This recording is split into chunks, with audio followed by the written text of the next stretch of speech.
everybody. Welcome to Drink Up Live broadcast. It's Saturday, the 23rd, and so happy to be here. And hopefully, everybody's having a great Saturday. Before I get going, I obviously want to call out our sponsors. First of all, thank you, Adam, for sponsoring Drink Up with Alias Advising.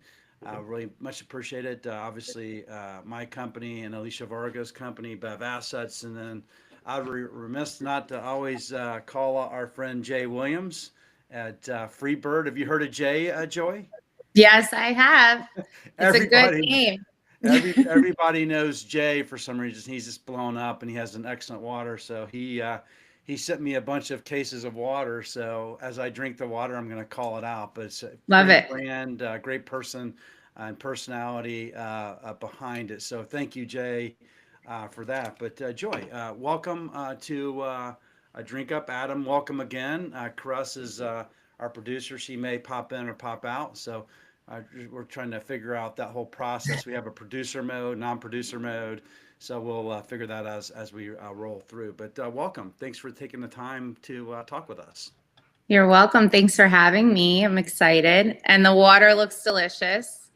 Yeah. So Do you have a favorite I had beverage some. this morning? Do you have a beverage of your choice I this have morning? to, because I like to double fist most people. I've got my Stanley and my coffee. Water is in the Stanley. That's good. And Adam, do you have your favorite beverage this morning? Of course, I have my dragon ass coffee mug, as you can see. That's smart. Hmm. So we definitely encourage people to bring their favorite beverage to the conversation. So look, you and I have known each other for a while. So I was talking about this morning, and and I lost my job 3 years ago. You're one of the first people I called. I don't know how we even connected, quite frankly, but somehow we connected. You picked up the phone, and you were so kind to actually Oh, give me guidance, and I very much appreciate that because I've been an entrepreneur for 3 years, and you've been doing this a lot longer than me. Obviously, I've been in the industry for 40 years, so I would love just for you to share with everybody your journey. We were talking about a little bit this morning how you kind of landed into this world, and maybe just talk a little bit. I know your father was doing some importing that you talked about, and then somehow you set up shop in Miami area, and the rest is history. But I'd love to just have you share a little bit about how your journey began, who you are, and what it is you do, and we'll just get into it. sure. Thanks, Sam.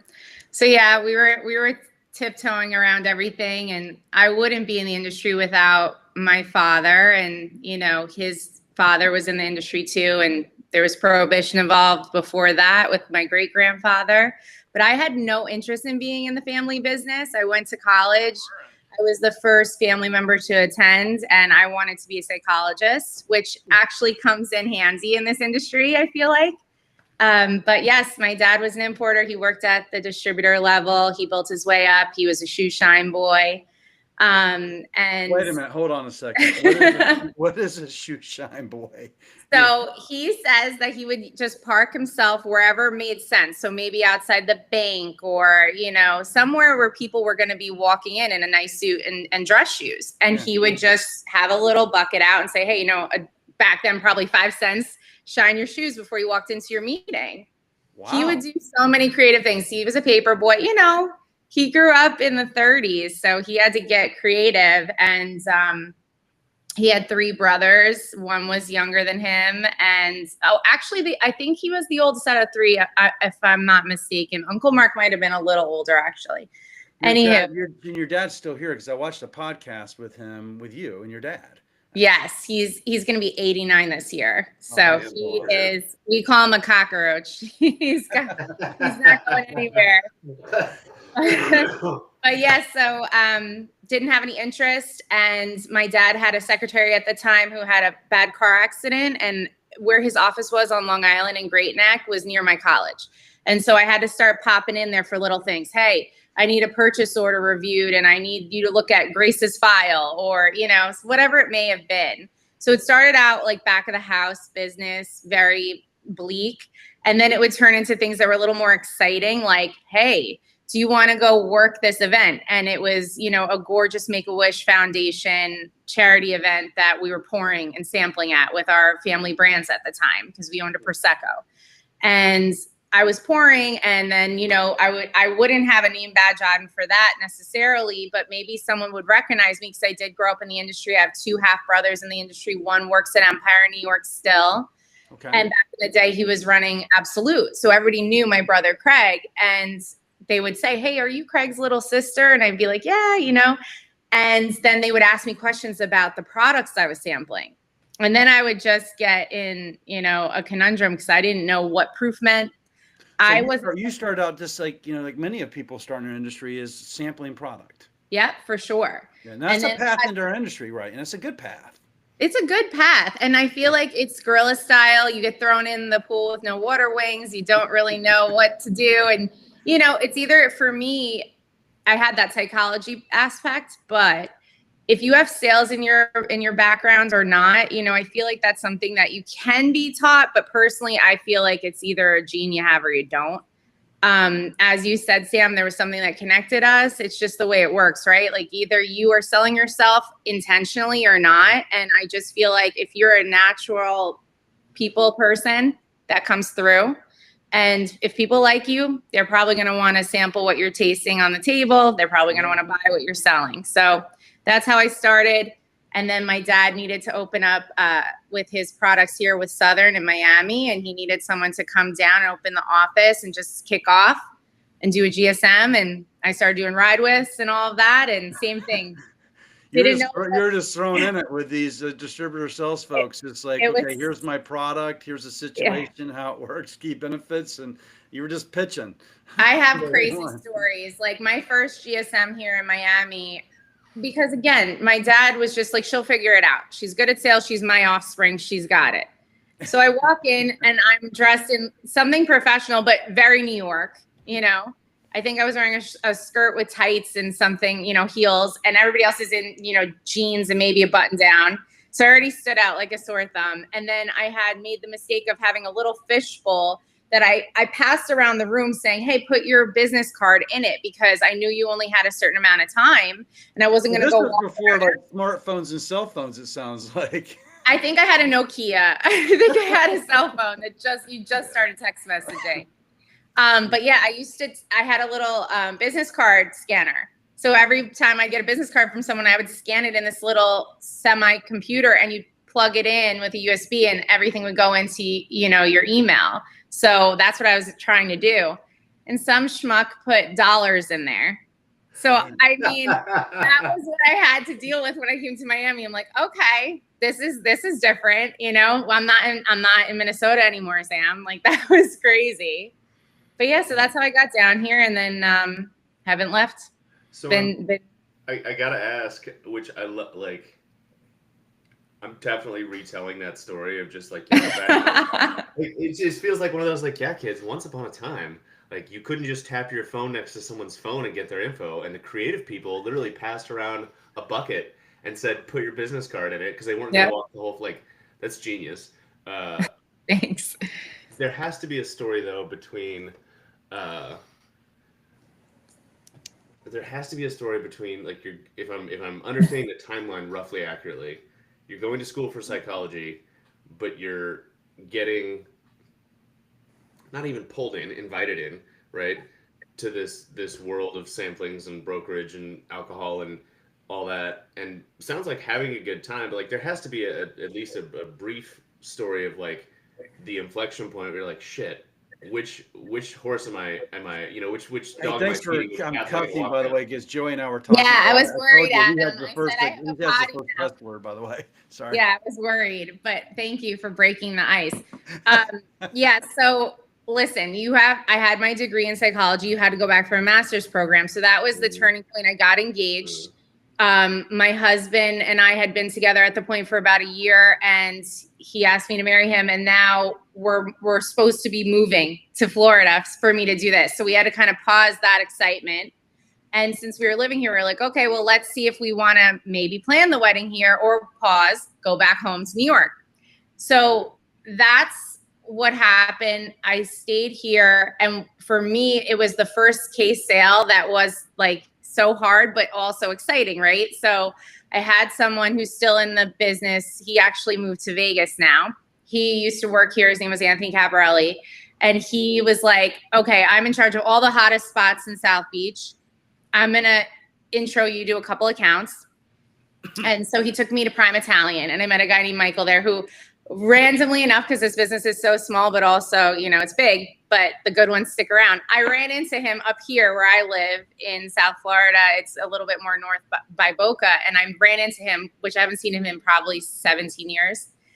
And he was my first case I ever sold. It was to Prime Italian. I was selling a wild strawberry liqueur with our Prosecco, and he bought the product and he actually put it on the menu. So that was the first, oh, I could do this maybe, right? This is exciting.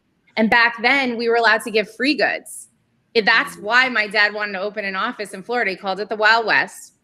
And so much like a lot of cordials these days, the signature cocktail was like a spritz. So we owned our own Prosecco was the only difference. So I didn't have to tag team with other brands. So I would go into an account and be like, hey, do you want to buy this product? And then I'll give you the free case. And everybody wanted a free case of 12 bottles of Prosecco. Even if they weren't going to pour it with my product, they were like, absolutely. So I did that for a while. And then the next biggest hit for me personally was Smith & Wollensky. I was like, they want it. They're going to put it in a cocktail. That was huge because I grew up going there in New York. And, you know, there were just certain accounts like that just lit the fire. Like, I can do this. And then it just, you know, went from there. I didn't love on-premise because then it started to get a little bit like competitive. You got a menu. People would then go in and pay to rip that menu apart and, you know, add their brand. So it got to be exhausting. And then, like I said, I wanted to get married. So I kind of put all the sales part on hiatus, and my dad was coming out with a new product at the time. And he's like, listen, I'm going to own this brand. I'm not going to be an importer anymore. I really would like to know what you think about it. I've dabbled in so many different things. He's touched so many brands that are still well known today. He's helped with the concept for the logo for Malibu. We talked about this on the podcast, Sam, about Bailey's. Like, Bailey's had been going down in the tank for a while. I don't remember exactly what happened. I think that people just either didn't understand the concept or marketing dollars weren't being utilized properly. And he came up with a new marketing strategy to, you know, go after women. And he was like, this is the cocktail for the ladies after dinner. And you know, he conceptualized a lot of these cool products. And so he was like, I kind of want to do my own thing. So then he came out with an Irish whiskey and he's like, you're going to be in charge of it and you're going to run the company. And I'm like, hold up, sir. Like, I don't even know. Okay, I know how to write purchase orders. I know how to source corks. From psychology to the tasting table to GSMs to distributor ride-alongs to CEO. Yeah. Congratulations. Like, that makes sense. But again, like I said in the beginning when we were chatting, he's a unique character. Yeah. I love my dad. I'm his namesake. He has 2 sons, did not name them Joe. I'm Joey after him. So I don't know, maybe dumb luck. But I also felt a lot of pressure. Like, I've got to live up to the name, right? Yeah. I named my daughter Samantha, by the way. So my son is Madison, but my daughter is Samantha after me. And see, why'd you do that, Sam? She's a lot like me, actually. I don't know. I think it's probably God has somehow told me that this little thing that is here on planet Earth needs to be Samantha, and similar personalities. That's nice. I don't know how that happens. I don't know if that's with you and your dad too, but yeah. Well, he won't take the credit. He says my mom was the one who named me. He always says she was super smart. And also, it was dangerous what she middle names me. I'm Chanel. So that's dangerous because now I want to collect everything from that label, which is bad for my husband, bad for my bank account. But yeah, so he won't take the credit. But it is a lot of pressure. And then basically I had to figure out how to pretend to be 20 people while I'm only one person. And I found that the chains kept the lights on. When I was working with the Italian products, I would, you know, walk up and down South Beach and see Mr. Tito, and I'd see my friend Buzzy, and not, you know, only this core people who were walking around in South Beach with dragging their bags trying to sell. You would only see certain ones. Everybody else was going to the beach or hanging at the bar, you know. But it took a lot. What's amazing what you're sharing, by the way, and if I could just interject. Yeah. You go out in the wild. And I know you have some massive chains and great relationships that you built with your business, but the one thing that if people are watching this right now, and if you're a founder, you have to go out in the wild and go sit on that bar stool. You have to go talk to that beverage manager, because what you're saying is that was your real estate that you've built over time. I did. No one's going to find your brand on a distributor's sell sheet buried deep in a computer. You're just a price in a distributor's bag. And I mean, no disrespect to any distributor out there, but you gave those distributors a reason to pull you out of their bag. Yes. Actually present your product, because you had real estate. You own South Beach, and I know you own a lot more than that now. I mean, that's a great story. I just had to interject. Thank you. I appreciate that. It was, I talk about it very much in passing, like it was another lifetime ago, but I worked very hard. Like I said, I would be up and down with that bag, and I'd have to deal with some crazy stories, Adam, that you would love to probably retell. But I saw so much stuff, and you know, I got lucky with a lot of placements because they took a chance on me, and I kept those relationships. And like I was trying to touch on, for me, there was someone who worked at Southern who took me under his wing because he saw the passion and he saw the drive, and he introduced me to the buyers for ABC. And that's where I got the bug, and I was bit by the chain retail footprint, because I saw that I didn't have to work so hard to sell 50 cases. I could just have one meeting and probably sell double that, which was amazing, because I would work so hard. I'd make all these deals. Yes, I'll come in with my friends. Yes, I'll go to dinner. Yes, you'll get the free extra case of Prosecco, just for them to buy a case. And then all of a sudden this chain was like, I'll buy 100 cases. Give me some demos. I was like, absolutely. Especially because I wanted to plan the wedding and, you know, eventually start a family. So I was like, okay, this keeps the lights on. This is what I'm going to do. Yeah, you've really grown up in the industry with your relationships, and something, you know, we have a national feet on the street program. Maybe you don't know that, but we have about 70 people, and they're doing what you were doing back in the day, up and down the streets, one bar stool at a time. Amazing.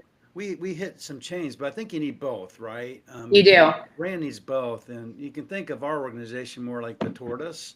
We're up and down the street, and it's like one Prosecco at a time, one menu. That one menu becomes two, and two becomes four, right? The whole bit. So where are you at now on your journey? I know you've had some really cool brands. You've worked with Andrew Ameronoff and some brands and stuff. I know that because I've represented them when I was at Breakthrough in Minnesota. What are you doing currently nowadays?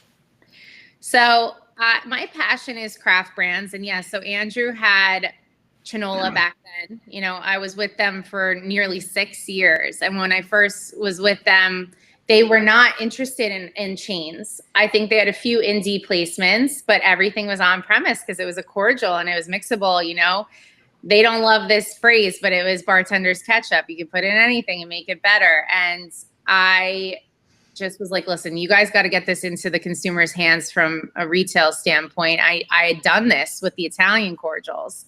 So yeah, I'm proud to say I was a part of that brand, and now they're moving close to 20,000 cases. They're doing very well. They expanded to, I think, 3 different flavors now. So they took off, but not every success story is like that. I remember bringing it into Minnesota. We weren't doing any of that. We were just like one placement at a time, and you had to ready weight. And that was like 6 years ago that we brought it in.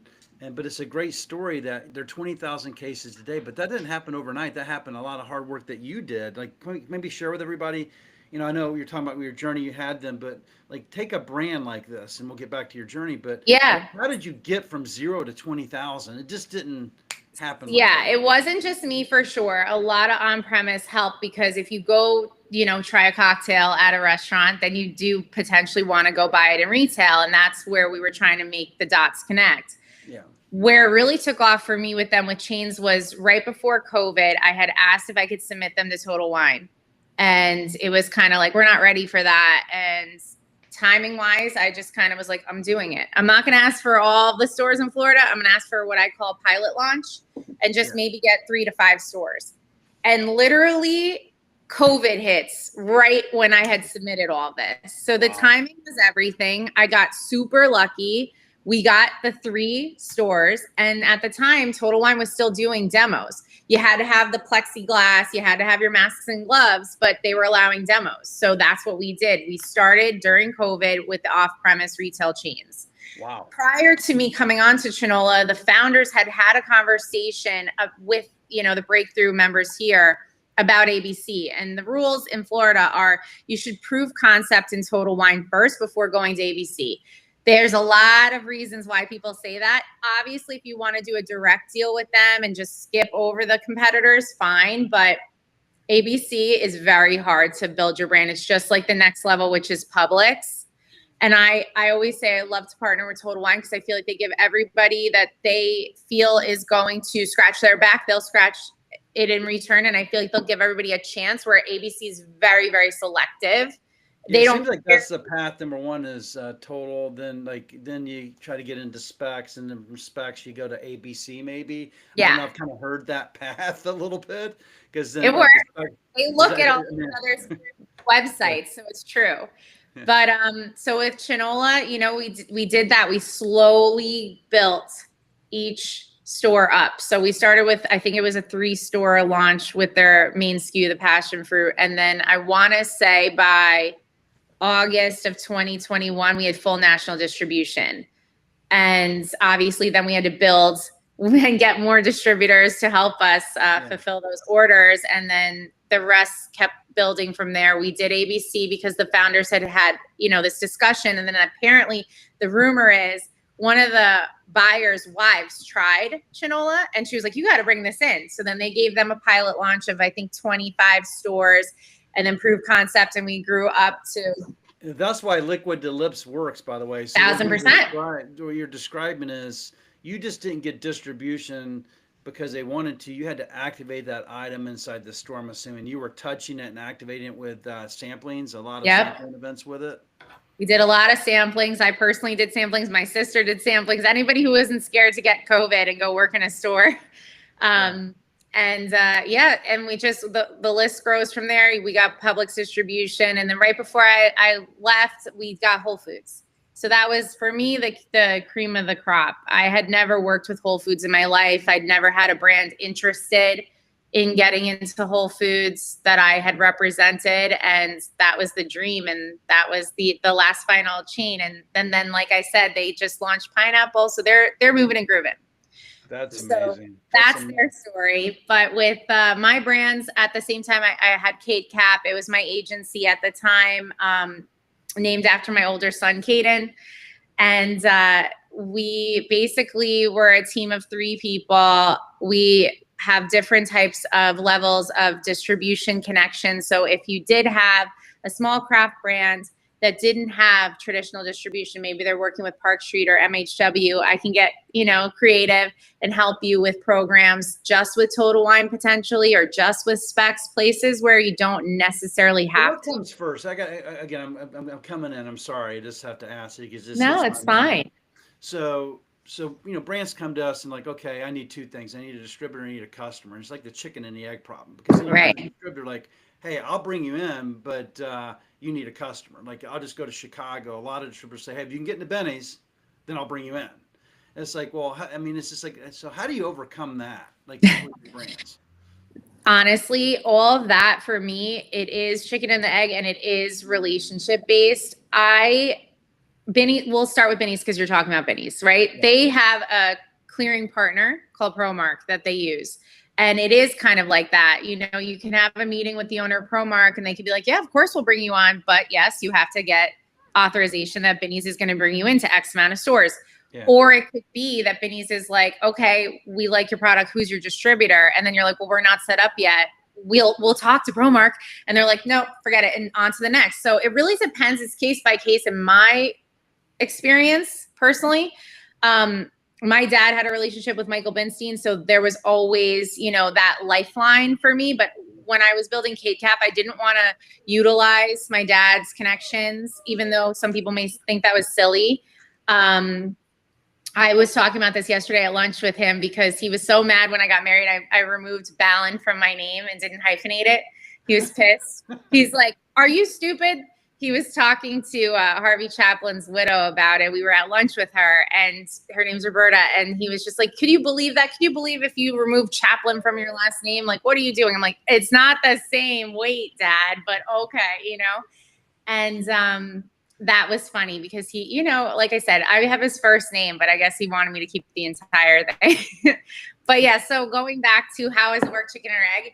I just find that I will figure it out. If you come to me and you're like, I'm with Breakthrough, I have 3 authorizations for Total Wine, but I'm only with Breakthrough in Florida and I got my authorizations in California.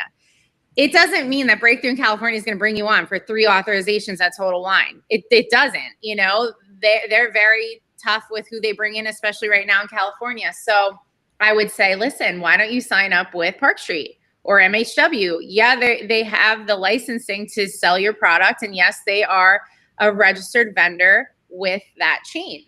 So we'll start there sometimes just to get the orders out, just to prove concept and save margin, you know? So yeah, I love it. I love proof of concept. We talk about this, and I actually will give my friend Dave Martin the idea of this proof of concept. It said proof of concept is, does the retailer have they accepted you, right?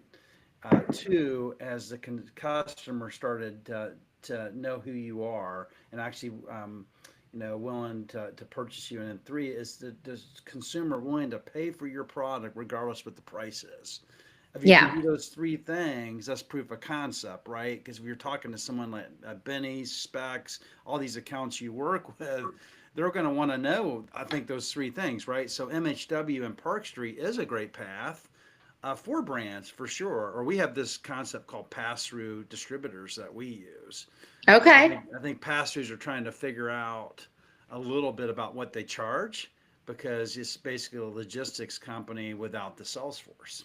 Right. But And that's then you touched on Specs earlier, and that you can do the dance between the 2, right? So United was purchased by Greenlight. Greenlight is a traditional distributor, but they also are the clearinghouse now for Specs brands. yeah. So, you know, there's that option, and people will come to me and ask, you know, my own brands, that Irish whiskey Claddagh that we own. And then my dad just launched this hemp infused rum called Cask 420. Oh, cool. We do direct business with Specs. That's where I wanted to start because I felt like it's a great chain to work with, great partner, and a tough market. So I wanted to see if people would rebuy, right? You can get, I always say when brands come to me, the easiest job for me is to get you into a chain. I have so many different chains that I could go to, right? Oh. It's, will they reorder? Yes, you say we'll prove the concept and you'll have the customer and all that, but for me, the hardest part is getting them to buy it again. And with my company, that's part of what I do. I'll get you into the chains. I'll sell you in. But then afterwards, I like to work with a partnership agency called iCandy. Okay. They're my national partner. And we do programming. So I ask my clients to give me a budget and we'll program you out, whether that's just with tastings or it's a combo of scans, tasting, secret shopping, whatever it may be. Oh, so iCandy can send secret shoppers into the places to actually purchase product. Yes. That's the pull. I think that's what everybody's missing in this thing is because like we're the push. Like what we do, we find you a customer, we find you a distributor, but the pull, there's this whole thing. How do you get the brand to move in to get that reorder is so cool. And Adam, I know you're thinking at some point you got to come over with some questions over there. I'm seeing here in the corner of my eye. But I got you. Yeah. It's called, what was it called? iCandy, you said? iCandy. It's spelled like the letter I, Okay. and then dash candy. But I've been working with Kelly, the owner, for 7 years now, I think. She gets me. She knows how I operate. I'm very type A. We have calls every you're not type A. No, what gave it away? But yeah, we have calls every week to go over and check. So about that pull through, I said I have 3 members on my team. So the other member is my niece, Morgan, and she does a lot, but her core of her job is inventory checks. So no matter what, she's letting me know updated inventory, whether we had a tasting last week, 2 weeks ago, whatever it may be. Why? Because that proof of concept, right? Okay, we did a tasting on Saturday for Claddagh, and we moved 6 bottles. But now when she's checking. When she does an inventory check again, I know you're telling the story, but I'm just curious because a lot of our clients aren't on VIP. Some of them are. But are you just calling the distributor and asking them what the inventory is? Heck no, they'd kill me. No way. So everything we do online, it's very easy. I'm giving away a lot of my secrets because I share the wealth and I don't care. But if you just go onto Total Wine's website, so say you go on there and you're looking at Freebird and it says there's 24 cans. Now we did a tasting of Freebird this weekend and the agency said they sold 20. Morgan's checking to make sure the agency actually sold 20A. Oh yeah, and Benny's, Benny's, you can do that because, and I was preparing for like working with Winebow. I would go to Benny's as representing a brand called Foursquare, but I could look at all my Foursquare inventory in all the stores in Chicago, and it was great because they tell you exactly what's available because exactly 4, 3, 2. So most people probably do that nowadays. I got it. Yeah, you have to. It's smart. Obviously it's time consuming, but what's effective about it for me is then on Monday, okay, we said we sold the 6 bottles of Clada or the 20 of Freebird. Now we'll see that there's less than what we had sold because there's repeat buyers, right? Either someone bought it as a gift and then that weekend they drank and they're like, oh, I got to go back and get another bottle of the whiskey or I got another case of the water. So that's where the magic is. The secret sauce that I like to keep track of because then we know that that store already has a following. Move on to the ones that didn't sell as much. Invest more in that location. Secret shop that location to keep their averages up. That's a great strategy. So yeah. So how does so you cover like North America, Florida, all 25 chains? states. And then Puerto Rico, because I have the relationship with a distributor there in Puerto Rico. I like to work with Plaza Provisions. Okay. Because of, like I said, my dad originally was a resident there and our rum is sourced from Puerto Rico. So we have relationships there. And then, most of the chain markets, I don't love control states. The only one that I do like because it's heavy on the chain footprint is Ohio. I love working with Ohio, but you do have to have a traditional distributor there. And I'll fill out all the forms, but they have to do the presenting, which sucks sometimes because, like I said, the psychology comes into play. You sell yourself. But I work with California, Texas, Nevada, Arizona, all the big dogs. My favorite chain is Total Wine. Then obviously they said Specs is secondary. I have a partner that I love to throw business to and he throws business back to me, a broker. He's a legend, been there a long time. His name's John Pruitt. Have you gone to Walmart yet? Have you been down to Bentonville? Not for me. I have brands that are there. There's a really cool item called Good Money Whiskey and Le Bon Argent. It's a champagne line. And the woman, Renee, has a huge relationship with Walmart. That's her chain. She does that really well. She has a celebrity-backed those products with Thai dollar signs. And she's like, well, you got to get to Walmart. I'm like, that is so not, I don't even know what that landscape looks like. To me, that's Everest, like a Walmart. I touched on Walgreens with Coconut Cartel rum and I did it with Chinola and I just didn't see the pull through, for me, those are shoppers that forgot something when they were at Walgreens for whatever, right? And a cool, innovative product is not going to be what they forgot. It's like I forgot that I was out of vodka, so I'm gonna go grab a cheap. You're building it right though, because you're gonna take them to Total Wine and More, get them turned on into Florida, then you're gonna take them over to Specs and eventually turn them on ABBC. And I can tell you, I'll be at Walmart for the 3rd time. I'll be in the fall, so I was in the spring, the summer, and the fall, and really nice folks down there. But I'm sure they don't. They're not gonna bring you in unless you have the things I just named. They're gonna ask you, "Are you in Total? Are you in WP?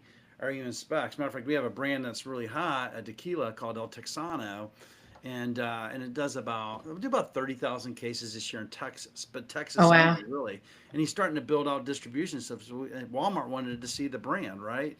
But they needed to ask us, like, who are you currently with? Where are you currently in? So I think there is a change strategy in terms of how you build brands too. I'm assuming you know that better than me. And it's not the same for every brand. I'm starting to dabble into non-alc side for multiple reasons. A lot of people are more interested in that product, in that category. I get the samples across my desk all the time. I'll get the craziest things mailed to me. I've had, this company called Seasoned Straws come across my desk. It's beautiful straws with like chocolate and seasonings, and it's supposed to be used to mix. And then I had this other product called Mix Me Co.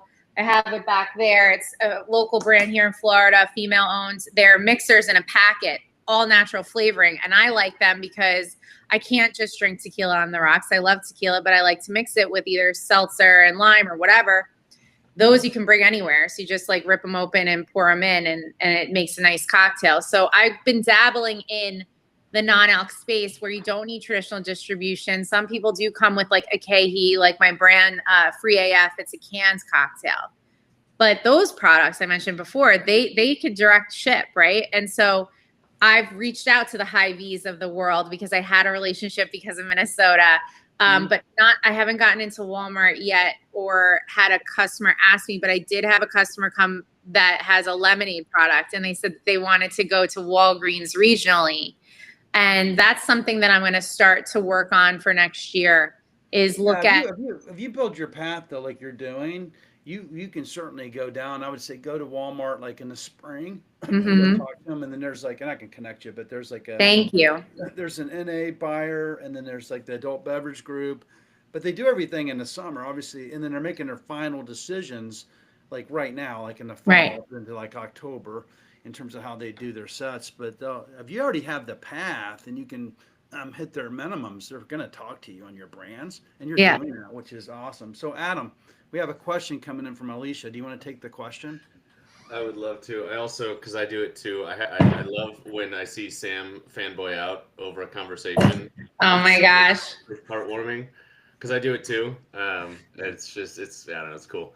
I am a fanboy. That's true. That's true. I'm a fan of yours too, Sam. Don't worry. Alicia commented and said, Joey, what is the statistic? I believe 1% to 2% of the brands that are presented to ABC actually make it in the shelf. Does that sound about right? How can a brand stand out to graduate from shipping the sample in the get on the vetting team's table? Your pearls of wisdom for brands is invaluable. Oh, that's so sweet. Thank you. Her name was Alicia. So sweet. Sam's partner, So listen, there's two options with ABC. It's either you did start with Total Wine traditional distribution, we're with Breakthrough, and now we're ready, right? Because we sold X amount of cases. They have a reset coming for a tequila. She's right. It's like 1 to 2 brands because it's Southern presenting, it's Breakthrough, it's RNC. Everybody's presenting at the same time and trying to get that next spot, right? What's going to make you stand out? People used to think it was celebrity. They don't care about that anymore. It's really about the program. ABC has a calendar for a year that they want you to commit to. Now, you can change it if you get approved, assuming. But they want to see a year of money that you're willing to put behind this brand. And that could be with Bagbees. It could be with BOGOs, whatever it may be. And that's the traditional route to ABC with a distributor. Like I said, what stinks about that is you put it together in the presentation, you put your blood, sweat, and tears into that deck, but you don't get to communicate it. And now you're also getting pitched with the 10 other products from Breakthrough or from Southern, right? Mm-hmm. So that's what's so hard about timing. And the timing is really important. If you don't see Nielsen trends with your product moving up, you don't see that pull through, you don't see that reorder rate, I would wait. ABC is the fastest way to run through your budget because they want you at 40 points minimum. They want all those free goods. You're going to get invoices upon invoices upon invoices. And I love ABC, but it's expensive. So if you don't have the funding behind it, I would wait as long as you can because they may give you that pilot launch, but it's still 20 stores. It's not 3 like Total Wine. Sure. The other avenue, like I had touched on in the beginning, is you can go to the direct team and you can say, listen, I want to give this to you for a year exclusively. Difference is higher margin, yes, but now it's back to that clearing part we talked about. So you're missing the distributor level, bypassing for that clearing price. But you see if it proves concept there. Now, people that are local to Florida may like that approach because ABC is like Florida's chain next to Publix, right? So, and they have more stores. Total Wine only has 41 going on 42 stores in Florida. ABC has over 100. So again, what makes more sense? My method to my madness is slow is fast enough. I don't want to spider web and then get caught in a problem. There's so many things about ABC that are different than Total Wine. Thank you for my golf clap. Total Slow Wine. is fast enough. And say that again. Slow is fast enough, and I don't want to be something in a web. Say that one more time. I'm gonna steal that. I'm gonna paraphrase it. You tell me, Joey, if I'm right. I don't want to create a spider web and then get caught in a problem. Yep, exactly. Just slow is fast enough is Big Joe's. 4 fingers. There you go. 4 fingers. There we go. Dude. Right. You guys are cute. So the problem is, like I said, ABC, if you're not from Florida, they're destination locations. This is always what I coin that. You have to drive physically to an ABC. They're usually freestanding. And even if they're in a Home Depot shopping complex, they're detached over on the side. So it's not like it's foot traffic. Where where Total Wine, there's foot traffic. They're in with Trader Joe's, they're in with Barnes & Noble, whatever, and you can bop around. So there's more foot traffic. It's ABC, you're wanting to go there because of the BOGO. And then maybe you only have a customer that buys only because there's BOGO going on at that time. And how often are you doing that? It costs a lot of money. So that's the thing that I would say is timing is of the essence. Utilize anybody's numbers that you can get. If you don't have access to Nielsen because it's expensive to buy on your own and you're not with a traditional distributor, I'm sure that you met some friend along the way. Reach out to me if you want. I'll try to pull something to get it for you. And if you don't see that your numbers are trending up, I wouldn't go and attack a chain like ABC or a Publix because it's the fastest way to run out of money. If you don't have the funding, it doesn't mean that eventually you can't get there and be very successful. You know, there's a lot of brands that were built in ABC, but majority of the ones that I took to that chain, it was the timing and it was always closer to the 2-year mark of being in the mix. And then they were ready for it. That's just my advice. Totally. No, I mean, I think that echoes a lot of what we've, whether it's on the brand side or the broker side or the distributor side or whoever else we've talked to, the whether you want to call it proof of concept or slow is smooth and smooth is fast or whatever, just the idea of getting on the shelf and then proving velocity, proving pull through, even if it's at 1 or 2 locations, is a lot more of a leveraging tool than people give it credit for in terms of growing business from there than trying to take, swing for the fences and failing, right? Right. To your point, you'll burn a lot of money. The only other question I have, and I think we're caught up on comments, is I want to go back a little bit. So you talked about several mentors you've had and relationships and so on. I'm curious if you can talk a little bit more about when the point was for you that you went from feeling like I'm drinking from a fire hose and these people have taken me under their wing and it's very kind of them, but oh my God, I don't know what I don't know. And even when I do know what I don't know, I'm scared shitless of what I don't know, right? Like going from that point to kind of what you just said with some of the things like Walmart and Walgreens, all those things, to the point you're at now where you're like, yeah, there's stuff I don't know for sure and I'm willing to admit it, but also I'm confident that I'll figure it out, right? Yeah. Does that make sense? It does. I think that listen, I always quote this about myself. I don't know everything. I'm a sponge. I like to learn. I personally am a people person. I always want to have conversations. Like Sam said, I'm willing to pick up the phone because you never know. That's that Minnesota nice in me. It's also the connector part. My family nicknamed me the mayor. I know everybody. The person who mails my samples out and I are friends. They've been to my children's birthday parties. I just have this correspondence, and relationships are key. And that's something else my dad taught me. It's not what you know, it's who you know. And I feel like what happened with me was asking for help for sure. There was someone that I'm in business with still to this day that I had met through Chinola. His name's Philippe. And I feel like we just were bonded from the beginning. Anytime I didn't know something or I was insecure about something or I wasn't sure about a contract with another client, he always picked up the phone. He'd be a sounding board. He would give me his 2 cents unsolicited, which was super kind. And like I said, to this day, we're not working together at Chinola, but we're in business together with a product that he brought to me that he thought I could help with that is outside of my comfort zone. It's called Sour AF. It's a mixology type of product, definitely geared towards on-premise, but I got it because I said, listen, even though I don't really love the on-premise world, I want to help with this because Philippe always would help me. And I also see this eventually in the future being in that non-alc space, which I want to get to. I want to be there. I want that avenue because I'm a mom. My kids see samples come here all the time, and they are always like, Mom, you're always trying all this stuff, you know, and like they want to get involved. And I grew up watching this too, right? I was wrapped out of the pool in a Don Q towel. I was wearing. Well, my kids are the same way. I've been doing this for 40 years, so all my kids have like. I mean, well, they were really good about getting my samples, by the way. Like I had a case of Smirnoff.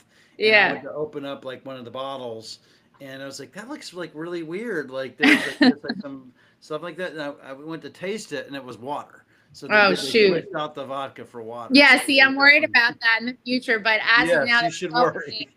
So when I get the non-alc products that they could sample with me, that's exciting because they can feel involved or whatever. But for me, mentor, guru, I would say is anybody who was willing to give me their 2 cents that I found was smarter than me. Philippe's one of them.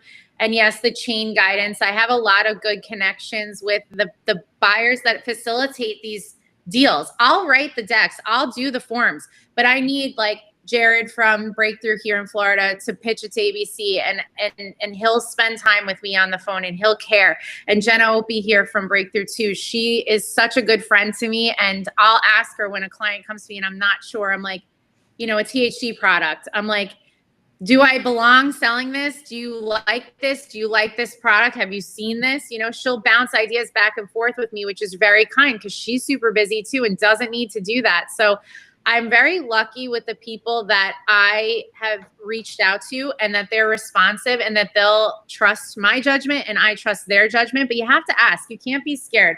Yes, I'm nervous about the Walmarts of it all because I feel like that's this big, you know, Everest, like I said, but I know eventually I'll figure it out. The landscape is different, but I do love a challenge. And that's why I'm trying to break into all these different things that I'm not used to doing, because I don't want to get bored. I don't want to get complacent. And eventually I want all these brands that I'm helping get into the chains, I want them to take the budget they're spending on my company and the retainer they're paying me to go to sampling and programming and building it and continuing to soar. I eventually want them to graduate from me. You just read my mind. We always say that. Mike, I said that to Brandon the other day. I said, look, my goal is for you to graduate from me. If you do that and you're happy, then that's the greatest thing in the world, that you get you punch through, as Adam uses that terminology, the whole bit. I want to go back. There's a question, and it may be I or you can answer it together, because I think it's more of like a chain question and approach. It comes from Jay. He was going to try to join us today. He's the Freebird guy. I asked him to join. Nice. But I guess he couldn't. Jay couldn't figure out how to join, but Jay says, what would you suggest a brand do to prepare for a meeting in Bentonville with Walmart? And being that you're a chain expert, maybe we can talk about it. I'm not saying we're going to meet them in a few weeks, because that is probably something I shouldn't say. Or if that were true, what can we do to stand out? I mean, you deal with a lot of things. What could a brand do to actually stand out?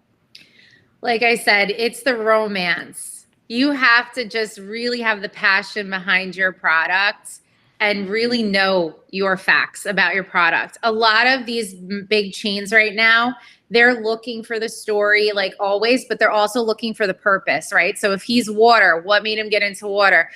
Does he have any sustainability connections? Is there any philanthropic topics that he's going to do? Maybe he has like donated product for a hurricane relief or something, right?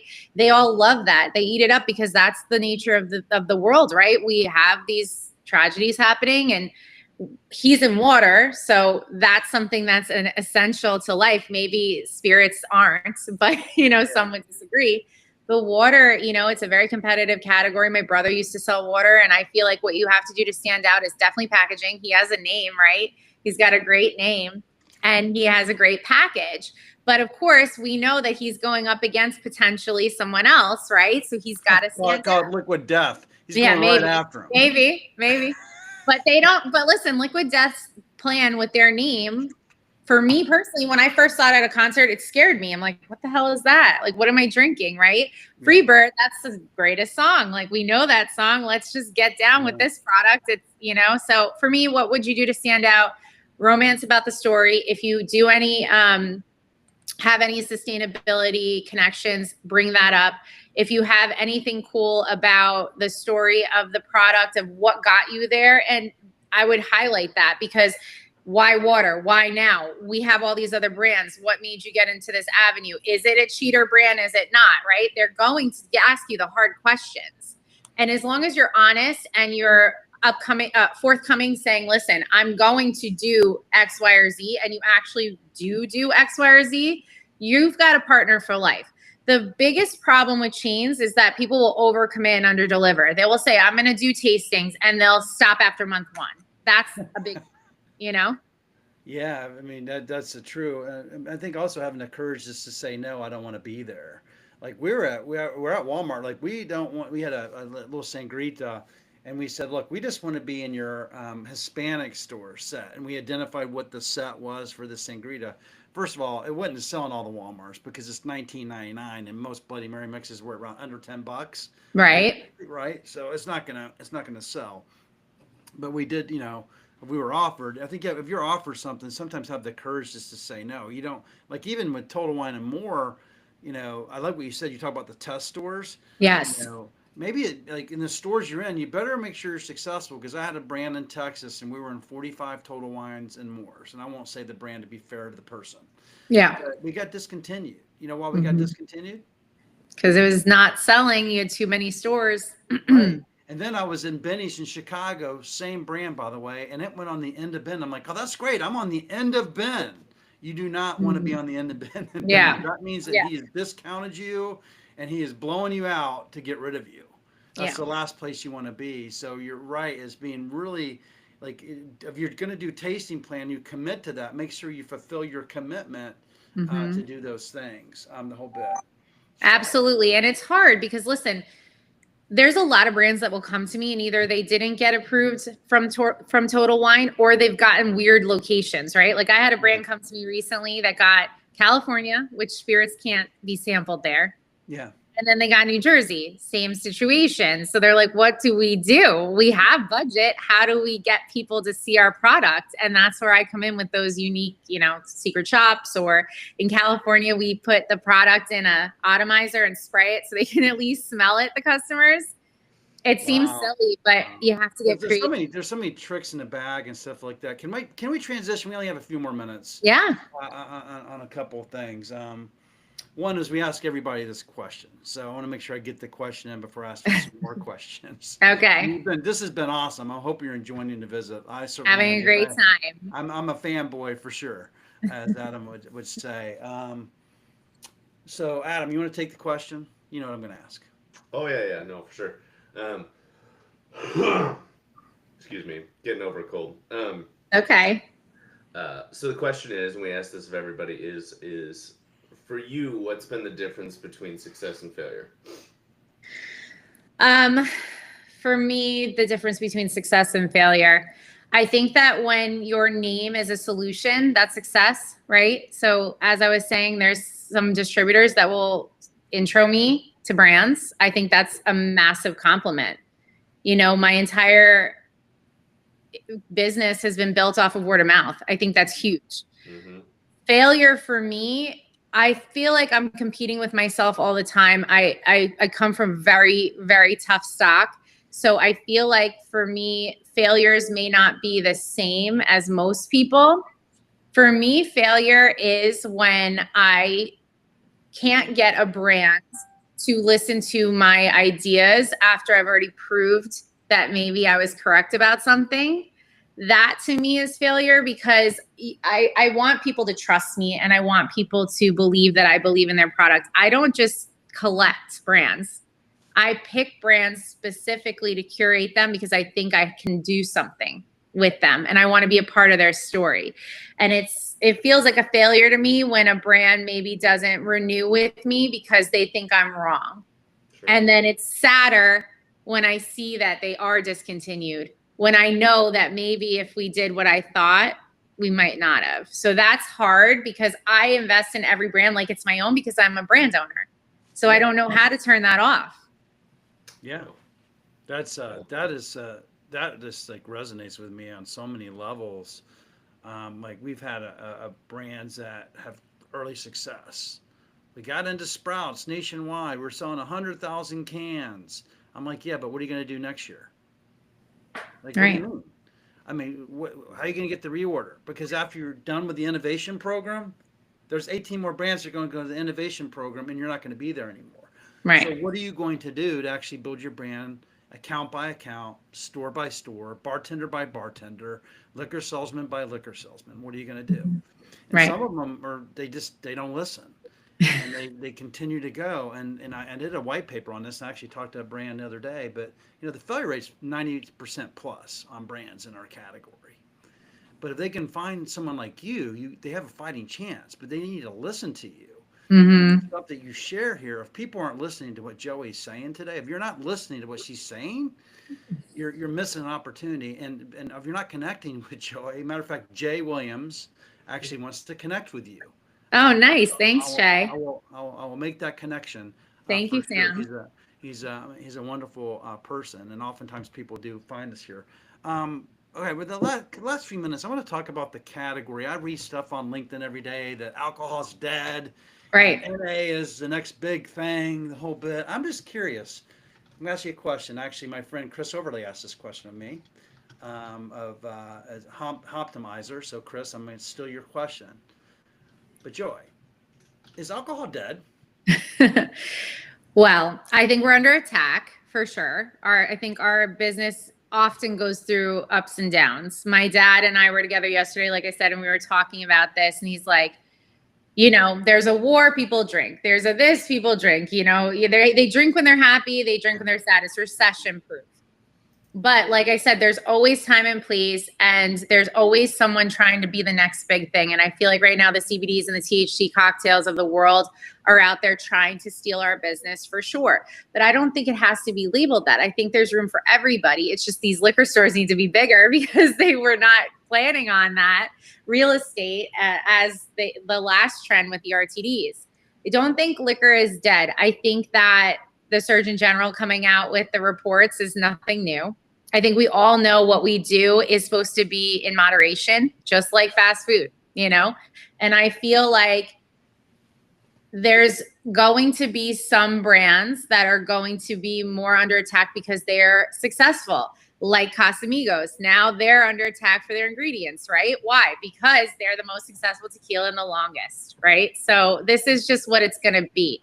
I don't think alcohol is going anywhere. I think that if anybody tried to just dead the category, we'd go back to prohibition. People would be black marketing it. Yeah, I'll share a story. So I was out in the store last week, and I have a brand called Lake Hour. Nice. It's Wyatt Russell owns it, so we represent them in Pennsylvania, Wisconsin, and Minnesota. And so I never get out in the wild. I always say, everybody go out in the wild. I never get out there. So I find out in the wild. And just to kind of share your story, I actually asked one of the retailers accounts that I was with. I'm like, what's going on in your like why do you offer all these? Because Minnesota's it's like THC, hemp-based land, holders all over the places, and 15 coolers. He goes, I offer everything in my account because people, depending on the occasion and time, they might go over and grab a case of that, and then they're going to get their Tito's over there, and then they're going to want an NA option over there.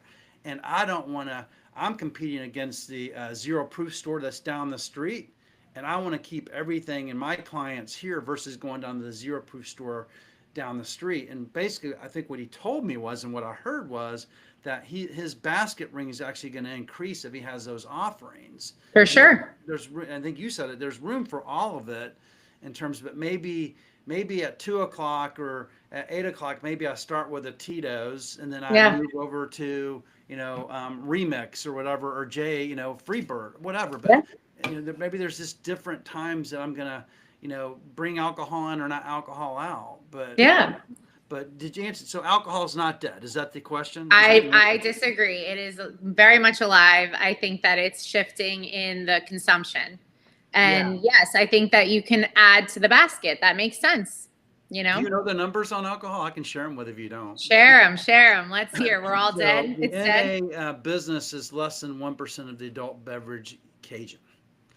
And of the NA beverages, beer is 87% of it. No kidding. Yeah, so NA beer. So, but it is growing. It's going to be $1 billion business, and it's a business you definitely, all of us should explore. We have, like, I love, for us, we like the cannabis, THC, hemp-based products. We think that's something there, and we play with a couple NA products. I think the NA space needs, it's still having this moment, has to figure it out. I think beer and the NA space has figured it out. So go walk a store and look what they're offering. I don't know of the Rituals of the world. I mean, I've met that guy, and Diageo bought them. The whole bit. I just don't know if I can get my head wrapped around. And I'm not saying I'm right. Is like, okay, I'm gonna get a Woodford Reserve and a Ritual. It's not the same thing. No, it's not. But what's nice is like I went out for dinner this week with a friend who's been sober 7 years. And it Yeah. was cool because we're at a restaurant that had great cocktails, but also great mocktails, fun ones with the smoke and all. So she could feel included, which I think is nice because back in the day, your mocktails of the world was, can I get a cranberry and ginger ale or whatever, you know? So it makes it a little more exciting to feel included. Yeah, yeah. All right. Well, look, we're at time. I'll ask you to remain on the line. Sorry to cut You got off. it. But this has been a wonderful discussion. Thank Sometimes this happens where I become the fanboy, or a lot of times Adam become the fanboy. Then I'm just like sitting there. But I'd like to just go around and just the last, take a couple more minutes, and maybe Adam, you have a couple things to say, because I know there's some things that Joey had said that resonated with you. And then Joey, I'll have you have the kind of closing thoughts, and I'll just wrap it up. Sounds good. Thank you. Yeah, I mean, I think that, we touched on a couple of them, but the other thing, and I'll give you my version of something you said, Joey, and that's I tell people all the time, I'm good at what I do. I'm better at knowing who to call. I love that. I'm perfectly okay with that. It's kept the lights on for me for a while now. But I was talking to a brand new the other day, and I'll use this to wrap it up and illustrate a point. Nice kid. He's in his mid-late 20s, got a new product, not incapable of having a conversation, developing relationships, that kind of thing. But to your point, whether it's genetics or school or psychology, or whatever it is, right? Being charismatic and outgoing and all the things just doesn't maybe come as naturally to him. Yeah. As a person or as a brand or whatever. He's a little more introspective. And I think that's something that, if you want to be in this industry, in this world, it's a muscle you have to learn to flex at least a little bit, because it is so relationship driven. It's so network driven, because there is, at the end of the day, there's too much to know by yourself. And so unless you've got that Rolodex, to use a dated term, right? I love it. I use it all the time. Yeah, I mean, unless you've got that Rolodex of people, there's a friend I have, this story's rambling, but there's a friend I have, I call him Bullshit Bob. And I've worked with him for years, and I call him that not because he's full of shit, but because literally I'll call him every 3 months. I'll be like, Bob, I heard this the other day. Bullshit? And he'll go, yeah, that's bullshit. Like, okay, thanks. Hope the wife and kids are good. I'll talk to you later. He's like, all right, you too. Bye. And that's it. Right. I mean, we talk, we check in, but like that's what happens because Bob's been running manufacturing facilities for 30 years, right? Like, nice. you have to have the people like that, like you've described, in your corner, or stuff's gonna be tough, right? So I guess that's my final takeaway from the show today, and I love that you made that point. And what was the thing that Joey said that was that you're going to use going forward? Because I think that's your final takeaway. Oh, there were a couple, but the one I liked the most was the spider web, right? Yeah. Don't create a spider web and then get caught in your own trap, right? Mm-hmm. Yeah, it's hard, man. But yeah, the connection, the people, you know, that's the best thing, because if we're not right for the job, we probably can, throw business to someone else that is, and then you're just as credible because of that link, which is nice, right? But I always take care of the people that take care of me. So like there's someone that works at a chain that if I ever have a question about a brand, they'll get me the information, and I make sure to send that person samples or take them to lunch or whatever, right? Like you have to make them feel appreciated because they don't have to help you, right? They're choosing. So yeah, I love that. So first of all, so some closing thoughts. One is, how do people find you? I think that's important. Okay. And then two is, what do you want to leave everybody with in terms of about our conversation this morning that you think they should take away from it today? Okay. That's a heavy loaded question. I don't know about that. I'll have to think on it while I tell you where to find me. But I'm at CaydCap. It's CaydCap.com.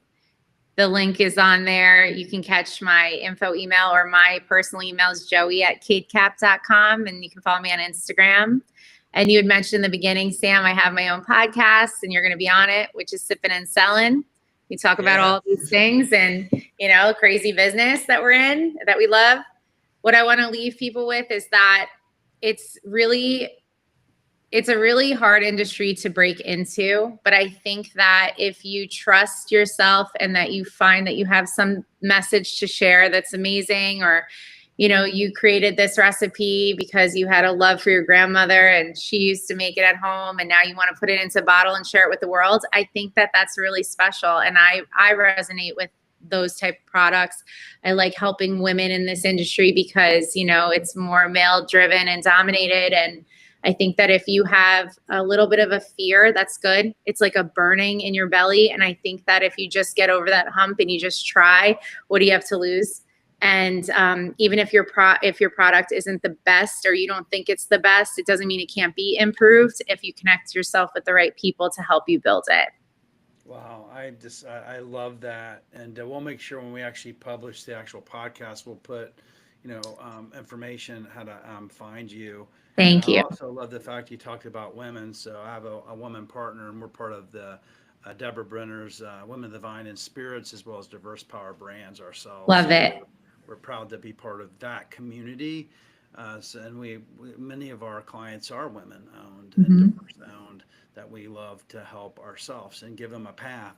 Sometimes they don't all listen, right? And that's the world I think we live in. And then I just wanted to thank you so much for being my friend. Of course. I have my whole saying is just pick up the phone, and you're one of those people that actually did that for me and gave me a path when I had no idea what I was doing. I was like, okay, I'm open up for business. I found a company called Drink, standing for Driving Revenue with Innovative New Knowledge. I got my first client, and they gave me a bottle. That's what I got for my services. Right. So learned really quick is be careful how much information you give. I'm a giver as well, but sometimes you do have to get paid for your knowledge the whole bit. And I mean, I've sat across and people in meetings, and your names come up. I'm like, holy cow, she's great. Thank you. Bit. So you're very well known, very well respected, and just very, very much appreciate that you took the time to be with us today. So with that, you're welcome. We'll just wrap up. Please remain on the line because we have to make sure everything uploads and the whole bit. But everybody have a great Saturday, and we'll see you next week. Bye. Thanks for having me. Bye-bye.